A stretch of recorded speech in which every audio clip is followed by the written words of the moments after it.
Hello everyone and welcome to the channel guys. So guys, I hope you've started preparing for your phase 2 for your RBI Grade B exam for the year 2023. So guys, so today we begin with the with your sessions for your preparation. So in this session we'll be helping out with your descriptive English part for RBI Grade B phase 2. So guys, if I'm audible and if I'm visible to everyone, kindly give me a confirmation in the chat box. Yes, Mansukh, I'll definitely try to address your queries in the session itself. But don't just run away. Just stick to the session, and you'll find all your queries answered at the end. Thank you, Akhil. You've been a constant viewer. So, how was the exam, guys? I know phase 1 was very tricky, very challenging this year, and students they felt really, they felt the exam was really challenging. So, yeah, this is the first session, Sai. So we'll be first today we'll be discussing essay writing, and then there'll be another session day after tomorrow that will be on précis writing and reading comprehension, right? All right, guys. So let's start with the session, guys. But before we begin, now, guys, you must have been thinking that, sir, do we have any exam? Do we have any crash course, or do we have any test series for the exam for the upcoming phase 2 exam? So yes, guys, we do have that, and just to be 100% ready for your phase 2, the one vertical that we have helped out the students with is live crash course, where you'll get all the live classes, all the short notes, mind maps, your current affairs, your test series will be available to you, and evaluation of tests will also be provided to you. And then there is a standalone test series only, this test series that we are talking about. Now there is only a test series as well, which includes all the ESI objective tests, all the ESI descriptive test, FM objective test, and FM descriptive test, sample test for your preparation, and then your current affairs test, and then there are 5 full-length mock tests, which includes your paper 1 and paper 2 and paper 3 all, and with evaluation. So guys, all the components of this test series will be included in this crash course. So now if you're if you're starting out, you can start with your live crash course. That will be very beneficial. Now if you think that you've already done enough, you've prepared enough for phase 2, then you can opt for test series also, which will only give you your option for preparing for your test and taking your simulation of your tests. And guys, we are offering flat 50% discount on both these courses, the link for which have been the links have been given in the description of the video. So scroll down if you want to join any of these courses. Good afternoon, everyone. So thank you for being here, guys. And I'm sure you must, if you're here, you must feel that yes, we will be able to, crack phase 1, and we will be able to, sail through to phase 2 of this exam. Now, guys, the agenda of this session. Now, let's discuss that, what we will be discussing in this session. But before we begin, guys, the least you can do right now is like the session and give up a thumbs up for the efforts that we are putting in for you. That is the least you can do, right? So we are here with all these sessions to help you out in your journey ahead. So the agenda for this session is, first, we'll be discussing the previous year questions for the last 5 years that have been given to you in the previous year exam. Then we'll be discussing essay writing skills. What skills do you need? Then what articulation of essay needs, and what you need to develop in the next, you can call 15 days. If the exam is on 30th, so today is what? 11th. So you can say that you have good 15, 16, or maybe 18 days, give or take, right? So let's make them count. Then I have also included the solution for the previous year questions in this PDF. So if you want the PDF, you can also get the PDF from the description of the video itself. And then at the end of the session, I'll give you 20 important topics, potential topics for the year 2023. So they'll be very beneficial, and they'll give you at least something to start with, right?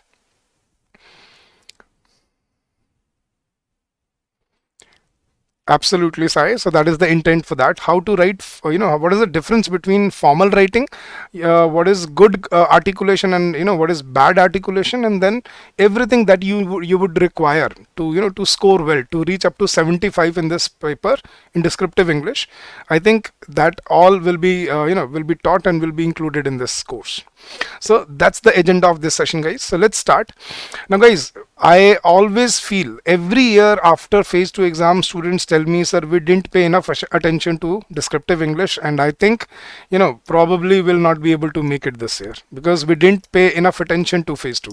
So guys, generally it has been observed that descriptive English is the most neglected paper, if you ask me, sir. And if you ask yourself, okay guys, have you already started preparing for descriptive English? You can ask yourself this question, yes or no. Now if it's a no, or if it's a maybe, then I think we're not doing enough. So that is obviously true that descriptive English is the most neglected paper while preparing for RBI Grade B phase 2 exam. Now descriptive English section, which comprises only 3 questions, one essay, one précis, and one reading comprehension based questions. So there are only 3 questions, and it has a prominent weightage in phase 2 exam. Now you need to understand that the better you perform in this section, the better your written score will be, which in turn will increase your overall score when interview score will be added. So guys, please understand, descriptive English is a key component of your phase 2 exam, and we cannot just let it go. And I'll tell you something, something which is very, very critical to understand. And what that is, guys, see, everyone is preparing for your paper 1 and paper 3, for your FM and your ESI paper. Everyone is giving his or her best for that exam. So guys, logically speaking, you cannot create a lot of gap in those papers.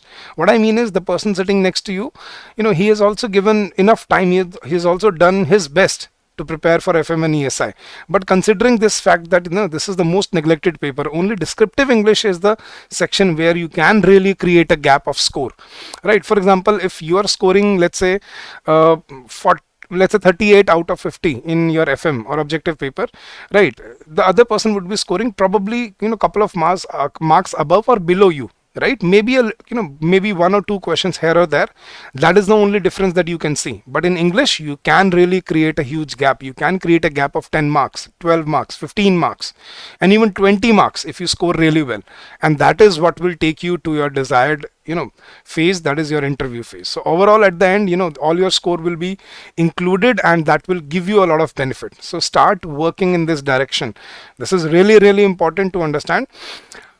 Descriptive English paper is the game changer. Now, if you ask me, sir, do we need to just, clear this paper? Do we need to just complete the paper in time? No, guys, I'll tell you something. Descriptive English is the game changer here, if you really, really ask me. Now, guys, please understand this. You have to understand the psychology of the paper. Why do they ask you descriptive English paper separately in phase 2 when they've already tested you in English in phase 1? Now, why are they doing it? Now, they should have tested you just on your financial knowledge, maybe finance and management knowledge, and maybe your economic and social issues, ESI, current affairs, maybe. But why English? Please ask yourself this question. Why are they again asking students to write essay and précis? Because guys, articulation is a key it is and it will be a key component of your day-to-day job. Now, working as an RBI Grade B officer, every day you will be receiving memos, reports, instructions, notices, reports, emails, everything you'll receive on a daily basis, and you will be required to revert to those emails, those memos, those emails, and those reports and everything. So that is called articulation. You need to be well versed with your drafting. How you can draft something that probably will be read by thousands of employees under you. Now, if you make a mistake in your articulation, it will not look good for an RBI Grade B officer. So guys, the first thing they want to see, are you well versed? Have you practiced drafting your answers, drafting your language in originality? So descriptive English is all about originality, right? How original you are with your words, how accurately and how wisely you can draft your answers. So that is the key point here. So you can create a huge gap in English if you write well, and descriptive English, I always feel, is the game changer in this phase. So phase 2, descriptive English, the most important part, so do not miss it. Now guys, what is the syllabus of this paper? Now, the weightage of descriptive English is 100 marks, and the time duration is 90 minutes. So you'll have 90 minutes, 1.5 hours to complete 3 questions, and the weightage for which are basically 100 marks. So the 3 questions are essay, which is for 30 marks, and usually word limit I have seen it tends to change. Now before 2021 it used to be 350 words, sometimes it was 400 words, sometimes it was 300 words, but in 2022 they asked the students, they asked the aspirants to write an essay for 600 words.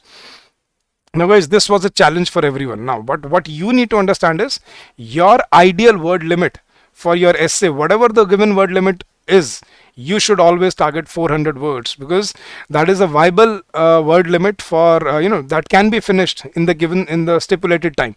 So 400 words is the ideal word limit that you should practice, or you should start targeting when you are practicing on your own. So ideal word limit for your essay is 400 words. Now second question is précis writing, which is again the weightage for which is 30 marks. The word limit is mentioned in the paper itself. So if it is 150 words or if it is 170 words, now you have to stick to this word limit. Now guys, if you exceed the word limit or if you underwrite this word limit a lot, now you will it will lead to deduction of marks. So if the given word limit is 170, anything between 160 to 170 or 155 or between 155 to 170 would be a perfect word limit. Anything beyond that will lead to deduction of marks. You cannot exceed at all, and if you do, it will lead to deduction of marks. And if you undershot the word limit, then again it will lead to deduction of marks. And then third question is your reading comprehension. Now these are not objective type questions, not multiple choice questions. Now these are elaborative questions, guys, where you will be given 5 questions and you have to elaborate your answers. So these 5 questions would be on the basis of the passage itself. The questions will be on the basis of the passage itself, and there will be 5 questions for 40 marks. So make sure that if you calculate this, that means every question is for 8 marks. So you make sure that you write enough. So I think if every question is for 8 marks, so writing 80 to 100 words for every answer is an ideal word limit. 80 to 100 words per answer would be the ideal word limit for your reading comprehension. So you would be roughly writing around 1000 words in this whole paper for descriptive English, guys. Now why 1000? Let's call it 400 for essay, then 150 or 170, let's say 170 for précis, and then again 5 questions, so 80 to 100 words per answer, again roughly around 400 words. So if you add up that, that rounds up to 1000 words. So guys, if you ask me, 90 minutes you'll have to write 1000 words. So what should be your typing speed? Many students do ask me this silly question, that is there a necessary typing speed that we need to reach? There is no as such necessary typing speed, because if you look at it mathematically, guys, see, even if you type with your index fingers, anybody can write 15 words per minute, right? So even if you're typing with your index fingers, you will still be able to write 15 words per minute. So if you look at it logically, let's say 30 minutes, let's deduct 30 minutes for let's say 20 minutes to read the passages, right? 10 minutes for précis passage and 10 minutes for RC passage. So let's say you type for aggregate around 70 minutes. So if you are typing for 70 minutes, and even if you are typing with your index fingers, so if you are writing with at a word limit of 15 words per minute, you will still be able to write more than 1000 words. So guys, speed limit is not the issue here. The issue here is how well practiced you are according to the interface of the exam. Now the interface is the most challenging part, and guys, when we type, we tend to make grammatical mistakes, we tend to make spelling mistakes, we tend to make typos, and there is not ample time or enough time to proofread everything. So you would probably be very conscious while you are writing your answers, so that you do not make any mistake, right? So for that you need very conscious sort of typing, and that takes a lot of time. So it's all about getting used to it. And if you ask me, sir, can this be done in next 20 days? Yes, it can be done in next 1 week itself. But for that you would be required to spend at least 90 minutes on a stretch on computer every day in one go. 90 minutes for English, then you also need to sit for 90 minutes for your FM and ESI part, right? So in one go 90 minutes, and you are typing at least for 60 to 70 minutes in that duration, and you will be able to complete the word limit. So Mansukh, if you were asking me, that is the answer, that there is no set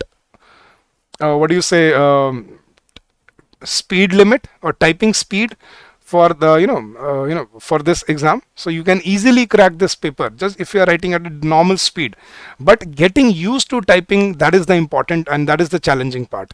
So from starting today, you have to write one essay every day, guys, and I will give you 20 important topics right at the end of this session, so that you have something at least to start with, and you will realize that why these topics are important for this year. And if you cover these topics, you will be prepared, you will be prepared enough to write for any topic that is out there given to you in your paper. So that is why I'll give you 20 important topics at the end of this session, so do stick with me, guys.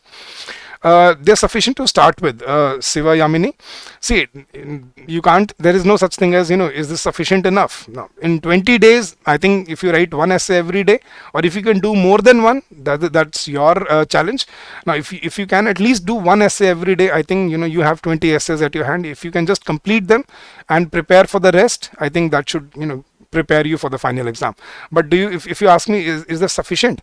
Now, if you are asking that, sir, will there be one topic? Definitely one topic out of these 20. I cannot guarantee that. Honestly speaking, and very blunt about it, I cannot say that surely, because it doesn't work that way. Guys, we can predict so many things, but still the topic would be something that you probably weren't expecting. That is how it is every year. But yes, if you have prepared well, if you have read something about everything, you will be able to do justice to your exam, to your essay topics. And I'll tell you how. Okay, let me show you the essay topics for the previous 5 years, and then you can understand on what line do you need to start preparing, right? So let's start with the topics for 2017. So guys, up till 2021, you can say up till 2019, the weightage for essay used to be 40 marks and RC used to be for 30 marks, but then in 2021 they changed it around, and now essay is for 30 marks and RC is for 40 marks, and word limit used to be 350 words. So the topics were: first, list down some of the suggestions for solving NPA problem in India, non-performing assets. The topic was based on finance. Second topic, is India prepared to be digitized? Discuss in the backdrop of cyber attacks. Right. So this was a social topic. You can call it an economic and social issue. Third, when other countries are growing away from nuclear energy, India and China are moving towards it. Should India look for nuclear energy as an option for generating electricity? So as an option for generating electricity. So this was again a topic which was based on current affairs as well as your economic and social issues. Topic number 4, should there be a uniform admission policy for higher secondary schools all over India? Parents and students will not be allowed to choose the schools according to their preferences. Based on this, then you had to decide if there should be a uniform admission policy. Again, a topic based on social issue. And then how efficient has been the merger of SBI and its 5 associates. There were 2 topics which were based on finance and 3 topics which were basically based on current affairs and social issues. That was in 2017. Now in 2018, again 350 words. The topics were advantages of UPI over money transfer. Financial topic. Crowdfunding, the new phenomenon of financing. Again topic based on finance. Financial inclusion, a requirement for all ages in India. Financial topic, as well as you can call it social topic as well. Economic and social issue. Then positive and negative effects of demonetization on Indian economy. Again topic which was based on, you can say, finance. And then measures for promoting microfinance in India. So in 2018, almost all the topics were based on finance. Now come 2019, the topics were very generic because people definitely started questioning, is the paper only for students who are from commerce background? So then in 2019 we saw a mix of topics. For example, higher education, a social topic, right? Stress among youth, a very static topic. Now and NPFC, a loan collection issue. Now that was based on finance topic. Now democracy and importance of vote, again a static topic, and scope of 5G, current affairs based topic. So now it was a mix: social, static, finance, current affairs, generic topics were there in 2019. Now in 2021, sorry, this is not 19, this is 2021. I apologize for this. Now in 2021, the 5 topics that were given were: list down some topics for the suggestion of solving NPA problem in India. Drop off, I think this is repeated again. Right, now guys, this is wrong. So these were not the topics for the 2021, these were the topics for 2017, right? Now for 2022, now this is important, guys. Now this was very challenging for all the aspirants because the topics that were there in 2022, they were very tricky because there were only 4 topics. The weightage had been shortened to 30 marks for essay in this year, and the word limit that was given was 600 words. So that was, students started panicking that would we be able to write 600 words, even if they ask you to write 300, even if they ask you to write 400, 350 or 600 for that matter. Guys, please remember your ideal word limit should be 400 words, not above, not below that. Target this.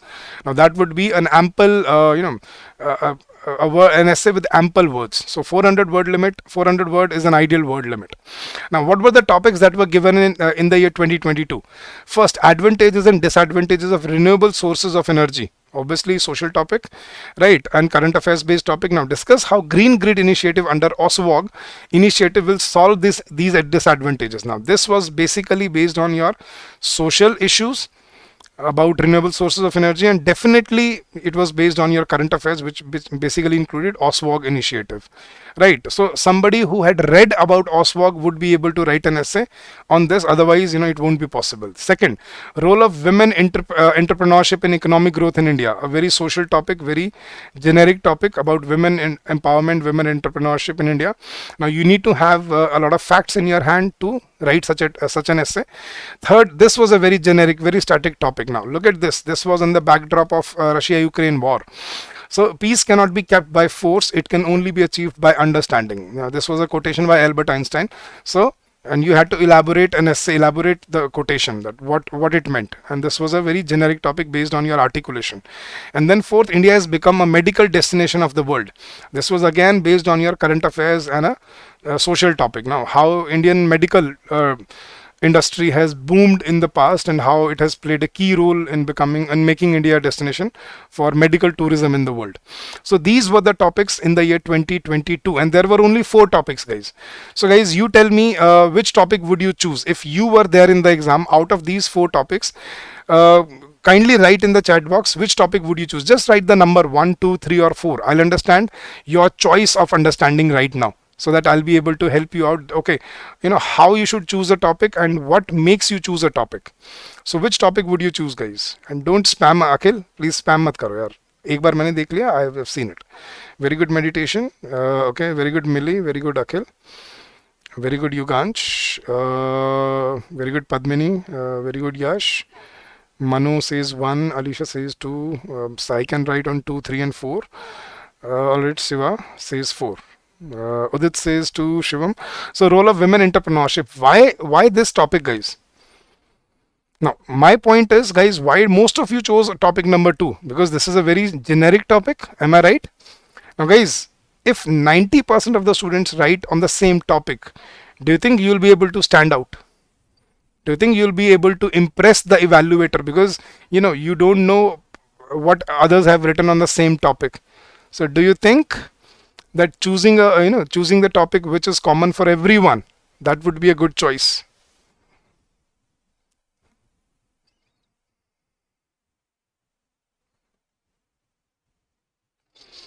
Very good, Deepak. See, if you have read about something now, then it will be okay for you, right? But otherwise it becomes a challenge. Exactly, Manu. So please understand this, guys. This is very important. Please choose your topics very wisely. And what should make you choose your topic? Guys, never go for the easiest topic that you find out there. Most of the students do this. They choose the easiest topic that is out there. They find, okay, which is the easiest for me, and they tend to write on that. They feel I'll be able to do, they think that they'll be able to give their best in that topic. But guys, do understand the other aspect of this. If this is the easiest topic, then I think everybody would be writing on that, and that makes it more challenging. But what should be your aim? I'm not saying do not choose the easy topic. What I'm saying is, if you have to stand out, you need to be excellent in your articulation. And to be excellent in your articulation, there are certain key points that you need to remember while choosing your topics. First, out of these 4 topics, first ask yourself which topic is the one that you have the most facts and the most data on. So the most factual information, the most data, the most statistics that you know about the topic, which one would that be? Would that be about renewable sources of energy or about women entrepreneurship? See, if you only write about women entrepreneurship, but if you do not mention any example it would be still be an average essay. So don't think that just completing the word limit is enough in this paper, guys. If you think that only writing 400 words, doesn't matter what you write, is the key here, that is not. This exam is not that, the RBI is not that easy. It's not a simple thing as just completing an essay on any reference. So you need to choose your topic on the basis that which topic do you know the most about, right? It may not be the easiest, but you should ask, okay, किस topic पे सबसे ज़्यादा facts और data है मेरे पास, right? Now then ask which topic is the most diversified topic. Now why am I saying this, and what do I mean by this most diversified topic? Now what do I mean by most diversified topic? Now the topic which can be discussed in different aspects, from a social perspective, from an economic angle, the political steps and measures taken by the government, right? If I know what steps and measures have been taken by the government and non-renewable sources of energy, let's say if I know the self-development SDGs, self-development goals, if I know the yojnas, the zero carbon emission, the COP26, and the target by 2070 that was announced by our Prime Minister. So if you know all that, obviously topic number 1 would be a good topic. But if you feel that that you've read something very peculiar and you know a lot about the medical destination, India becoming the medical destination of the world, that would be a better topic, because you'll be standing out and you'll be presenting. So your choice should be based on facts, data, the information that you have collected over the period of time. The topic should not be the easiest, it should be the one which sounds or which seems the most informative to you, that you feel that I have the most information about this topic and I'll be able to execute that well. That is the topic that you should choose in your paper. So please remember this, guys. Exactly, Sivayamini. So that is the key here, to choose and to choose wisely. Now once you've chosen your topic, now please understand what are the criteria for evaluation of this exam. Now guys, please remember, your articulation will play a lot of role. Now what do I mean by articulation? The structure of your essay, how do you frame your essay? Have you discussed all the aspects of the essay? That is your articulation. Then your drafting skills, have you mentioned necessary facts and data, statistics, supporting statements, the thesis of your premises, is it there or not? Then your language and vocabulary will come into play. I mean, how well you draft your sentences, are they grammatically accurate or not? Is the vocabulary that you're using, is it is it good? I mean, you're not supposed to be Shashi Tharoor, or you're not supposed to be Shakespeare out there, guys. But yes, there should be a decent level of vocabulary and your language should be grammatically correct. I mean, you should write grammatically apt sentences. Then structure of your essay, how do you structure it? I mean, if you're writing 6 or 7 paragraphs, right, then how do you structure them? How, what should be the area of progression? How would you progress with your essay? Then grammatical conciseness is very, very important, guys. I can roughly tell you, every grammatical mistake, every typo and every error will cost you 0.25 marks. It is not mentioned anywhere, but this is what you should assume, that every mistake will cost you 0.25 marks. So if you make 4 mistakes, you're already 1 mark behind others. So please make sure that you do not make mistakes and you fix that part of your articulation. So guys, there are basically 3 stages of your preparation for your descriptive English. First is the fodder. The fodder that you need. See guys, if I ask you to write a 400 word essay on forex reserves right now, right, would you be able to do justice to that topic? See, I only get a yes if if you've read something about the topic. But if you don't know anything about the topic, I don't think you'll be able to write anything out there, anything of of relevance, right? So fodder material is very important. Start reading up about topics. So guys, your aim should be to know something about everything that has been going on around you in the recent past and that is going on around you now. You should be updated for that, and with facts and data, with reports, with schemes. So that is called the fodder. So start going through your fodder material that will be provided to the students of EduTap in their courses. And that fodder material, it is updated every 3 months. So now we have the fodder material ready for the past 6 months, that up till June, and the next will be updated. I think it is updated up till 10th of June. sorry, 10th of July, which was, I mean, 9th of July there was your exam for phase 1, and 10th of July it was updated. So you have completely updated fodder material, 3 fodder material files for your important topics, potential topics for the year 2023, and it is updated and it is provided to you in the course itself. So first start preparing. So that is first stage of your preparation. Then second is to understand the drafting. Now after after getting the information, and you should know, after knowing what you have to know about the topic, now you should know about the drafting skills. What skills you need to present that information logically, to present a holistic essay out there. So that is your second stage. And third stage is practice.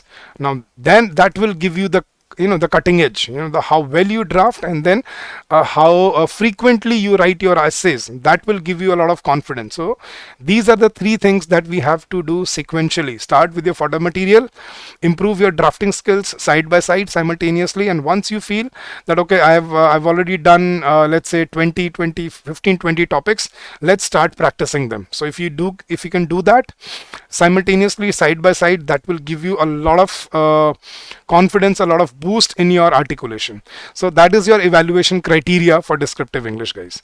Now let's start to understand what essay writing is all about. So let me give you, there are many definitions of an essay, but let me start by giving you a very a very peculiar definition that will give you almost everything about what you need to understand about an essay. So guys, first of all, many students feel that okay, your answer writing in your FM and ESI paper is similar to your essay. Guys, please understand, essay and question answers are not the same. Now there's an inherent difference between the two. In question and answer, you have to discuss the question in depth, giving every detailed information about the topic. But in essay, you are not supposed to go in depth of the topic. You are supposed to discuss the topic from all the aspects. So I'll give you a simple difference. For example, let's say they ask you let's say they ask you the benefits of UPI. Right? Now, if this is a question that is asked to you in your finance paper, right, a 15-mark question that is based on benefits of UPI and its benefits. Now, in this answer, not essay, in this answer, you will go in depth about the topic. You will start, where the idea of UPI came into existence, how it was incepted, by whom, when it was incepted, then what are the, what is the purpose, what are the roles of UPI, what is the functioning of UPI, how it benefits, what are the, what are the long-term benefits. Then there would be definitely a few challenges that you discuss, and that would be your answer for that, right? But if similar topic is given to you in your descriptive English, for example, in your essay, if you are given an essay for writing about UPI and its benefits, now you'll not go in depth of the topic. Now you'll only discuss the topic from different aspects. You'll start, how it was incepted and how it has played out in the past, how it has, revolutionized the banking sector, financial sector of the country in the introduction part. Then you will discuss the social angle, how it has benefited the society, right? What is the social outreach intention and the program that has been intended by UPI, so that everyone is able to use, transact without keeping cash on his, on him or himself, on herself, right? So social angle will be discussed. Then next will be economic angle, how it has helped the economy, right? Here, how it has, the number of transactions have grown, and how it has become the, in terms of volume, how it has become the biggest or the largest transaction, the mode of transaction in the world right now. So that would be the economic angle. Then next paragraph, what are the benefits, that will be discussed, along with the steps and measures taken by the government in this regard, and anything, then if there is any challenge, then what could be a potential or viable solution for that. And then in the conclusion, you will wrap up the whole essay. You will you will provide us, you'll sum up the whole essay, and then you will find and you will provide a way forward. So essay is something very different altogether, guys. Essay is about discussing the topic from different aspects, considering social, economic, political, and then benefits, challenges, solutions. All that has to be discussed in the essay. So guys, are you able to understand the difference between question answer, a descriptive question answer, and an essay? Guys, please give me a confirmation in the chat box with a yes or no. Are you able to understand the difference between a descriptive question answer and a descriptive essay? So what is the underlying difference between the two? If you understand this, you'll be able to, you'll be easily able to gauge the difference and gauge the articulation that is required in this. So guys, all those who are attending this session, this will prove very beneficial for you, so that you are able to grasp the key concept and the underlying differences between your answers. And many students go with the same notion that all the three papers are descriptive, so we have to write on the same line. So, and there's no difference between an essay and a question answer. Guys, the question could be same, but answer will be different. The presentation will be different, and that is what the difference of essay writing is. Okay, Sai Praveen, let's say if you are given a topic for, let's say, genetically modified crops. I'll give you another very different example. Let's say if you're given a topic for genetically modified crops in your ESI paper, right? So, see, in your genetically modified crops, in an answer, you would be writing in depth what GM crops are, how many crops are there, how they are formed, what are the benefits of GM crops, and then what crops are are allowed in India, why are other crops not allowed in India, and then what are the potential challenges. So that will be the answer of GM crops. But if the same topic is asked in your essay, now I would be discussing first of all the backdrop of genetically modified crops and how important they have proved in revolutionizing the green revolution, or let's say how they have helped the food security, the problem of food security across the globe. Then second paragraph, what are the social impacts of GM crops and why, and which crops are feasible for India and which are not. Then the economic aspect, how they can help the economy and the agriculture sector economically, that would be discussed. What are the potential benefits or potential challenges that lie. Then would be the political angle, that what government has done in this regard, right? Why they have blocked so many GM crops and what are the underlying reasons and what should be done for that. Then in the last paragraph you will sum up the whole essay and then you will give a way forward. So can you get the difference? That what is the difference? When you go in depth of the topic itself, you do not divert from the topic. You only write about the topic, that is question and answer. But when you discuss the topic from different aspects, that is what we call an essay.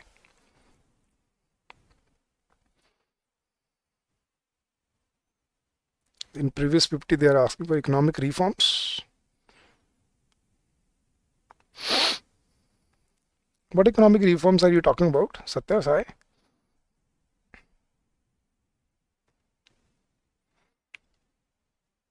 There is no essay in ESI, Sai Siddharth. In ESI, you have descriptive questions, not essays. Essays are only, guys, you have to understand the difference between question answer and essay. That is a question and answer. That is not an essay. Got it? Yes, you can, Deepak. Global initiative, but not in your answer, but in your essay, Deepak.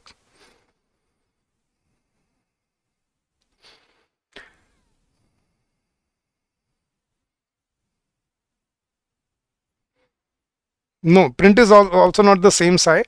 See guys, what is the difference? Now, in your answers, you can write in your bullet points, you can write in your titles, subtitles, you do that in your answers. You write by, you title your answer, then you use subtitles, then you use numbers and whatnot, right?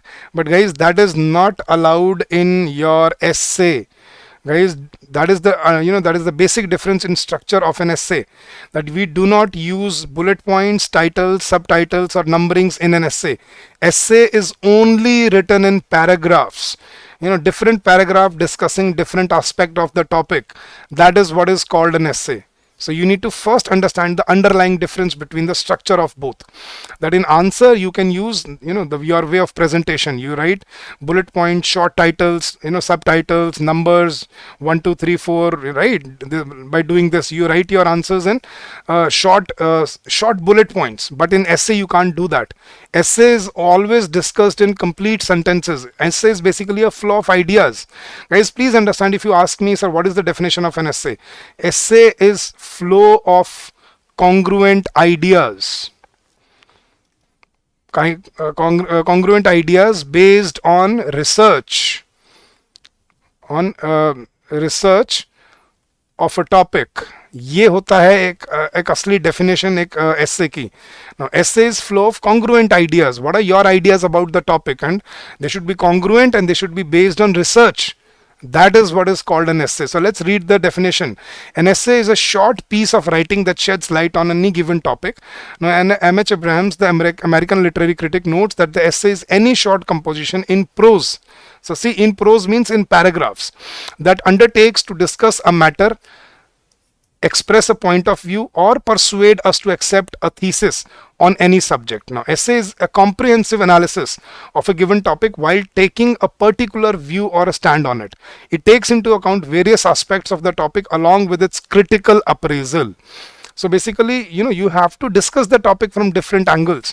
It's not just, see, if the topic given to you is discuss the economic reforms in India, right? So now you should know about the LPG reforms, right, of 1991, then nationalization of banks, then opening up of the economy. If you know everything about that, that is when you'll be able to write about economic reforms. But you should also be able to discuss the the challenges faced, the economic impact of those reforms, the social impact of those reforms, and what were the political steps and measures taken at that time, and then in future in the same direction. So that if that is discussed, that is what makes a holistic essay. Now, if the essay is about economic reforms, it's not asking you to write in detail about economic reforms only, that you only make 3 paragraphs, one for liberalization, one for privatization, and one for globalization. That is not an essay. Please understand this. Essay is about discussing about the reforms. When you revolve around the topic, touching it from different angles, that is what makes a holistic essay, an organic and a holistic essay, and that is what you should target in your articulation, guys. Got it?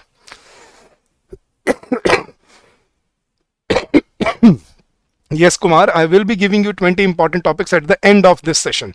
So guys, basically when we are learning about essays, we can segregate most of the essays into these 4 categories. And what are these 4 categories? Argumentative essays, expository essays, narrative essays, and descriptive essays. Now, what are argumentative? The name says everything about it. Argument, where you are arguing both sides of the topic, the pros and cons, right? So those are called argumentative topics.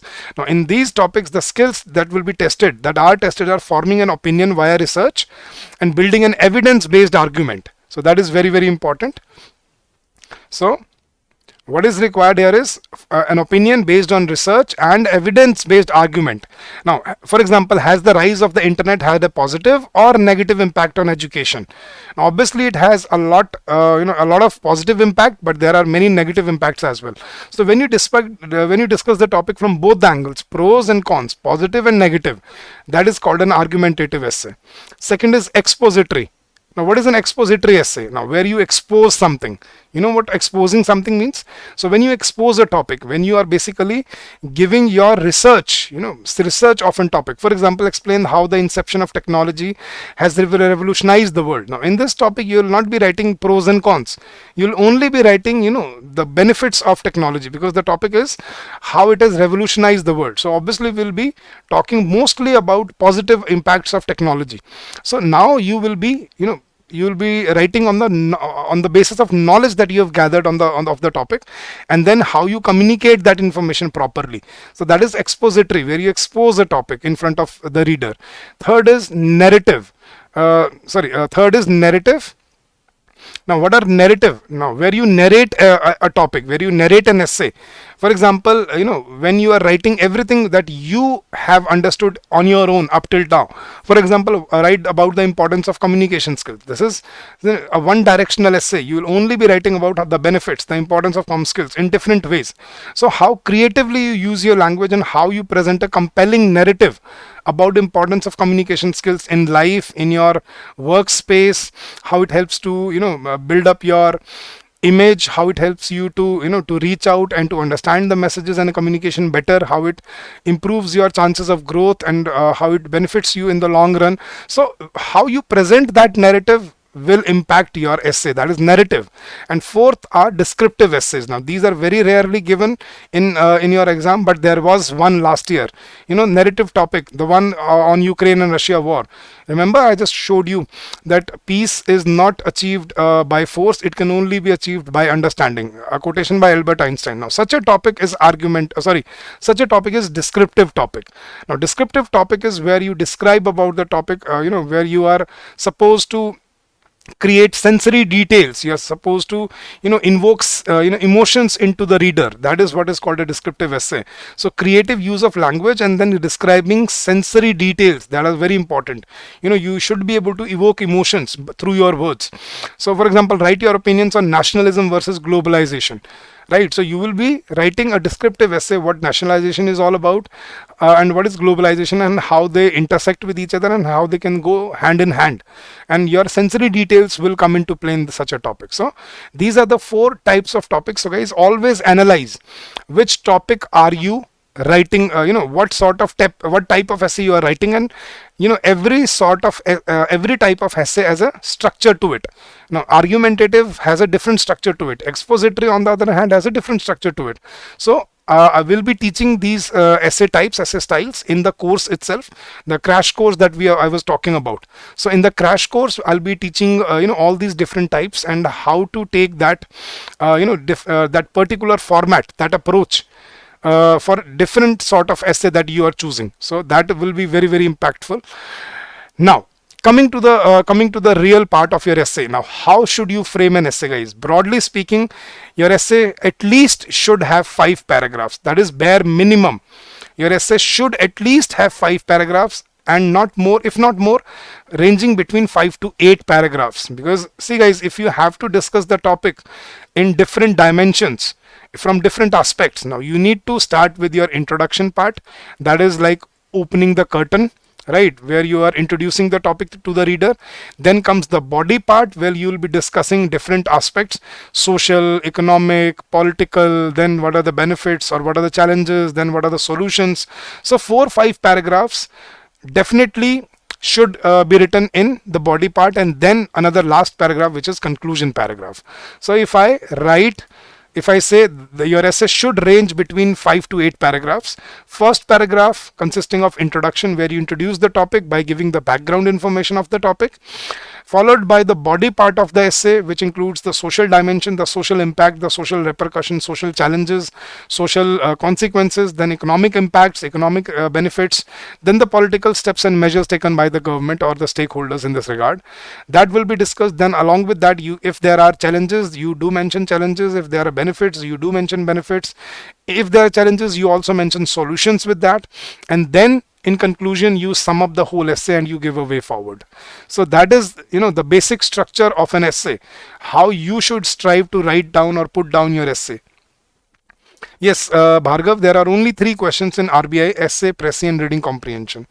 There have always been 3 questions. Very good, sir. Got it, guys? So your essay should be basically classified into 3 good parts. Introduction. See guys, if you are writing about climate change, you cannot start by your essay by saying that climate change has brought our world to the point of extinction today, and there is nothing we can do. So if you start something like that, I mean, obviously you're closing your opening statement, right? There's no point of writing any further. So there should be a flow of ideas. You should start with the with the criticality that, okay, according to the reports or according to experts, humanity has experienced 5 mass extinctions, or not humanity, let's say Earth has experienced 5 mass extinctions, and we are potentially on the verge of 6th if we do not pay, if we do not change, or if we do not amend our consumption, or let's say our consumption patterns, and if we do not look at a sustainable future. So unless you give a rhetoric to the reader, he'll not be impressed to read further. So you have to hook your reader in the introduction itself. So in your introduction part should be the strongest, guys. Your introduction paragraph should be the strongest part of your essay. It should be a punch in the face of the reader. He should be blown away by what you have written, and the only way you will be able to impress the reader, the evaluator, and the evaluator is someone who is really really expert in this, guys. So you'll only be able to surprise him or impress him by giving him some information, some background information, some solid information about the topic, right? And that is the only way to impress the reader, guys. So always open with a punchy introduction, and that will pave way for a good essay. As you've always read, and as you've always heard, well begun is half done, or what do you call, first impression is the lasting impression, if I'm not wrong. So the first impression, or the opening, the introduction, is the most important part of your paper. So make sure that you make it really really impressive, right? Then body, the more diversified your body part is, the more angles, the more aspects you are going to discuss, the better it is going to go for you, the more marks you will fetch. And then conclusion, you give a viable solution and a way forward. I think that will wrap it up for you. Now guys, what should be your ideal time management when you are writing your essay in the exam? The expected word limit will be between 350 to 400 words, and your ideal word limit, I've told you, should be 400 words. The weightage for essay is 30 marks. So the ideal word limit, the ideal time limit that you should allocate to your essay is between 30 to 35 minutes. Now out of 90 minutes, if you segregate 30 to 35 minutes to your essay, 25 minutes to your précis, and then 30 minutes to your reading comprehension, right, that will serve you well. Because essay, you have to write everything on your own. Reading comprehension, it takes a little less time because you have something to refer to, right? You have something to read and recreate your answer. But in essay, everything has to be original, so you need a little time. So 30 to 35 minutes is an ideal time for your essay. Now, how should the breakup of your time should be? First 2 minutes, choose your topic and make a rough draft. You know what a rough draft is, guys?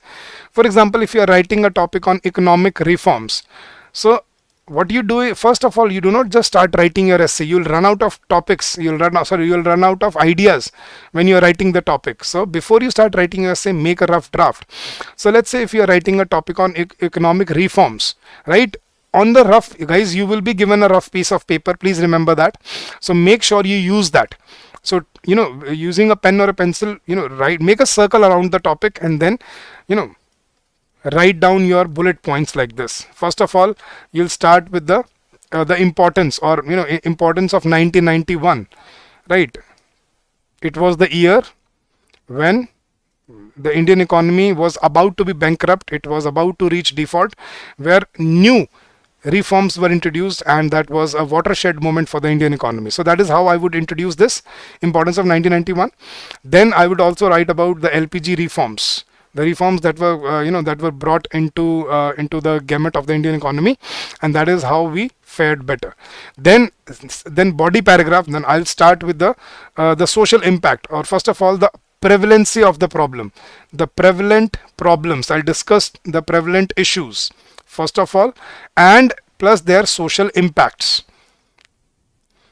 the vicious circle of poverty and all that, right? So the prevalent issues and their impacts. Then next paragraph, I'll discuss about the economic impacts, the economic benefits, the economic impacts and economic benefits of LPG, right? So this will be written in the next paragraph. That would be your economic angle. Then what were the steps and measures that were put in place by RBI, right? So steps and measures taken, and whatever steps and measures taken, their impacts or their outcome, that would be discussed in the next paragraph. The outcome of LPG reforms, what it brought forward to the to the economy, how it changed, that would be given in the next paragraph. Then then there are still a few challenges that lie in the growth story of our economy, and the challenges along with their viable solutions, that should be given in the next paragraph. And the last paragraph should sum up the whole essay, that okay, Indian economy has seen a lot, we have seen a lot of ups and downs, including the slowdown of 2008 and the crisis of this and this, but still we have remained resilient, and today Indian economy is reaping the benefits of all that. And then you give a solid way forward to realize that dream of becoming a 5 trillion economy, or a 7 trillion economy, or let's say becoming a developed country by 2047, we need to look forward and put in place all the measures and do things not just on paper but in reality. So if you make a rough draft in first 2 minutes, this will give you a blueprint of your essay, guys.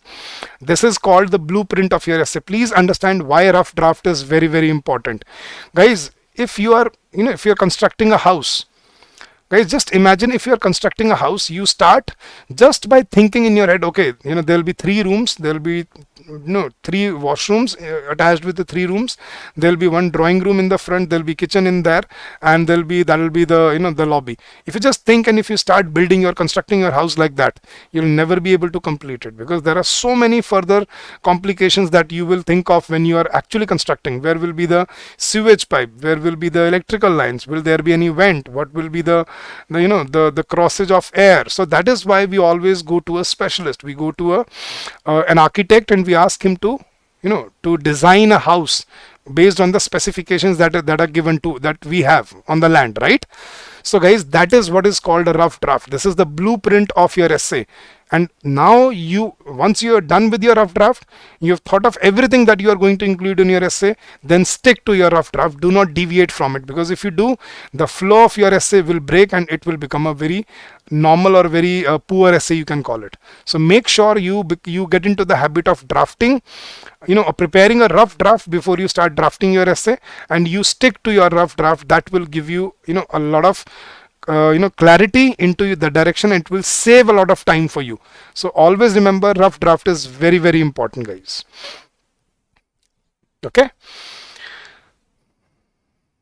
it doesn't happen, Bhargav. It has not happened in the last 10 years, so you don't have to worry about that. And they have clearly mentioned in the notification there'll be 3 questions: 1 essay, 1 Pressy, 1 RC.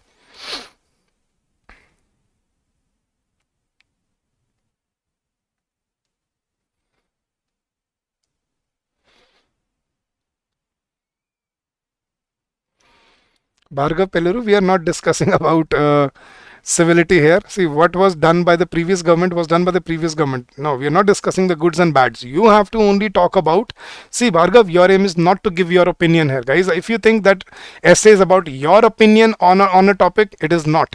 It is only about the factual information that is available, right, in the social on the in the public. So you need to give only facts as it is, and you let the reader decide if it was good or bad. Please remember this, guys.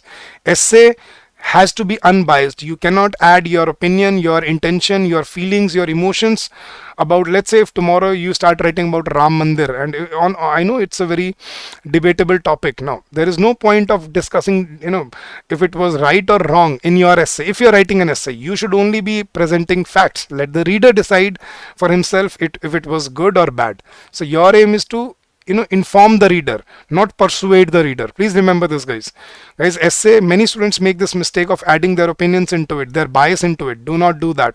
It's about informing the reader, providing the necessary information to the reader, not making or deciding his opinion on it. So you don't have to do that, Bhargav. Got it?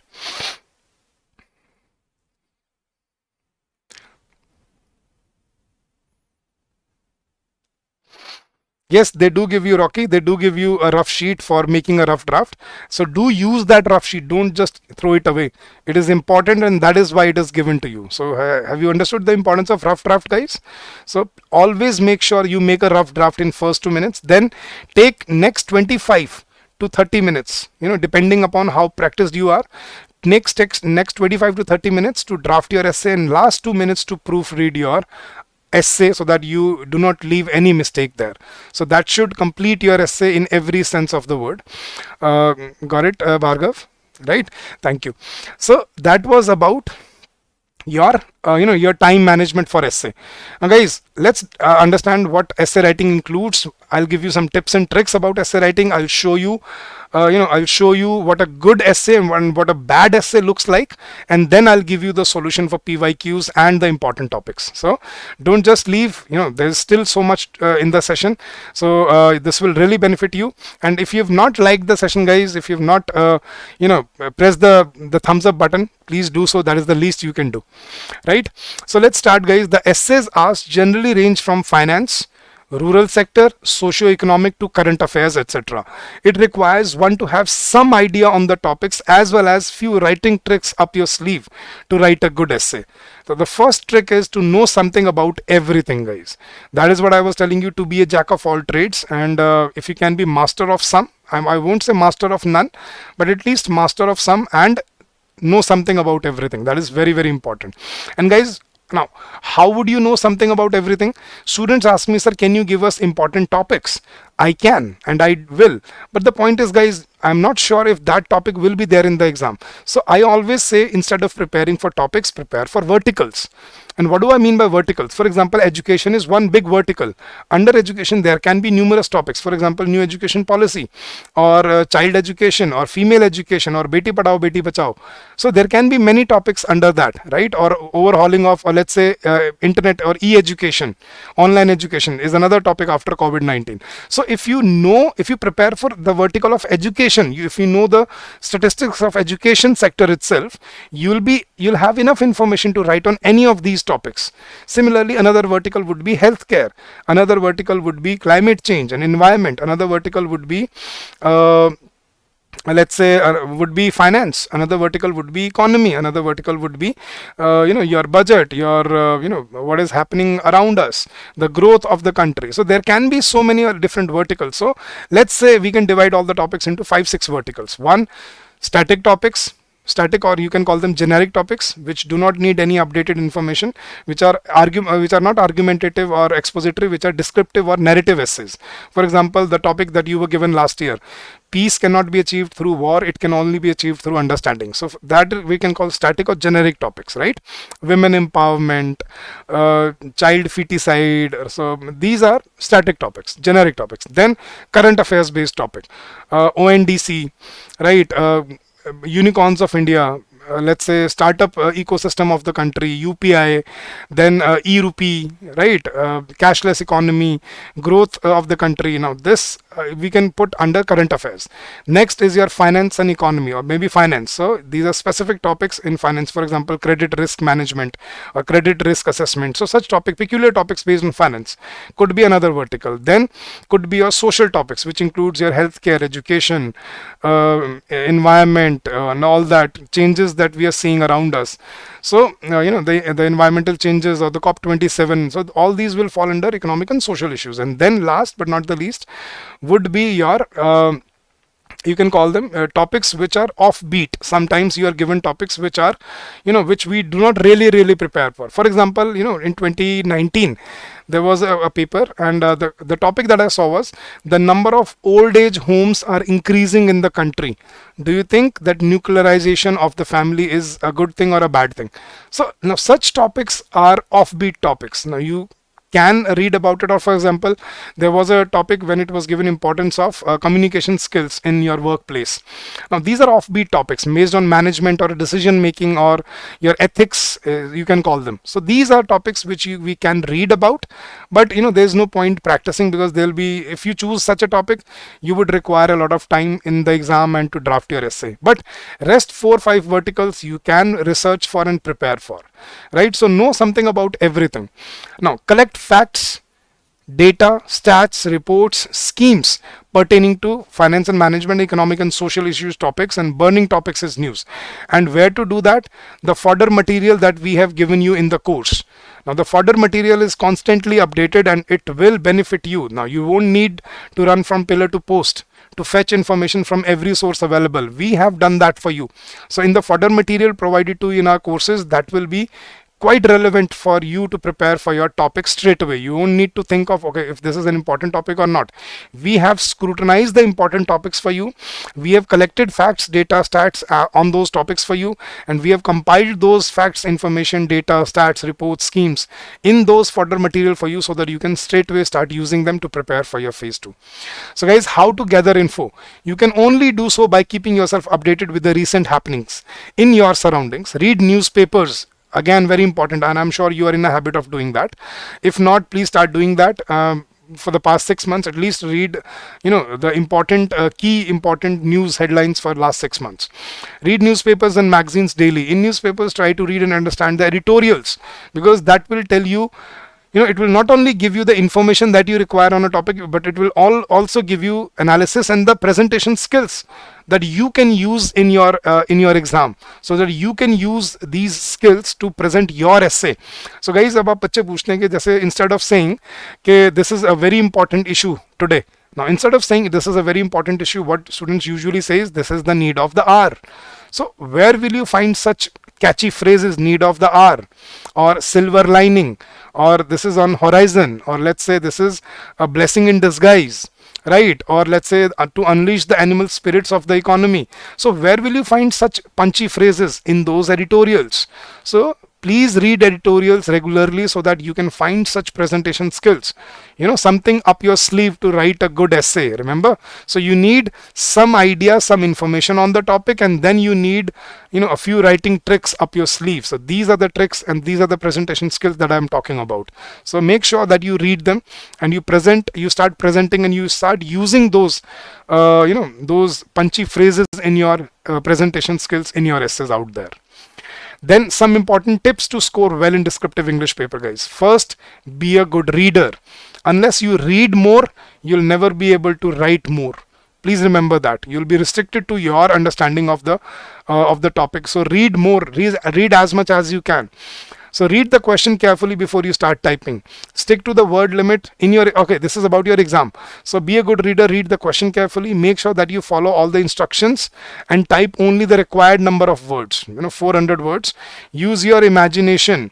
While writing, make sure that you do not make your text boring or repetitive. Do not try to write just for the sake of writing it. It should be informative, it should be logical. Use adjectives and adverbs to make your draft impressive, but do not put too many of them. So you don't need to be, I told you, you don't need to be Shakespeare out there, but you need a decent level of English, right? Simple English but informative English will fetch you the best marks possible. So I'll give you an example, guys. Okay, let's say the topic is the agricultural challenges in India. Let's say the topic was the agricultural challenges in India. So I'll give you two openings right now, guys. I'll give you two opening statements, two introductions to the topic, and you tell me which sounds better to you. So the first opening is like this. The first Prime Minister of India, Pandit Jawaharlal Nehru, always believed that if the farmers of a country are poor, the country can never prosper. So focusing on agricultural challenges is the need of the hour, right? एक तो ये opening था. This was one opening, and then listen to the other opening, guys. Even after 75 years of independence, more than 57% of the population is directly or indirectly dependent on agriculture sector and the allied sectors of the country. But unfortunately, the contribution of agriculture sector to the GDP is only 17 to 18%. So that shows that this sector has become quite unproductive, and focusing on agricultural challenges is the need of the hour in our country. So guys, you tell me just by writing number one or number two, which opening sounded better to you. There can be Rocky, the crisis of Silicon Valley Bank, Deutsche Bank, that can be there. Let's say you can call it the brewing storm of global economic slowdown. So that can be the topic, and you would be required to present the collapse of these banks, right? Magazine, I think PIB, PBS would be a good source, meditation for that.